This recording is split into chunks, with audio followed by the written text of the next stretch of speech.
Hi, this is the WIKO U Pulse and I'll show you the fingerprint scanner task on this device.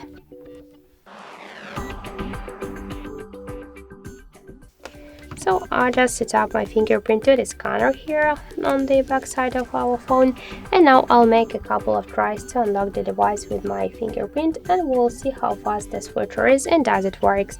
So let's start. 1, 2, 3, 4, 5. So as we could see, the fingerprint scanner works here fast and correct, and we just unlock the device successfully without any problems. I just suggest you to try this unlock method, but don't forget that the fingerprint is less secure than the passcode or pin code unlock methods. That's it. Thank you for watching, and if you like this video, leave thumbs up and subscribe our channel.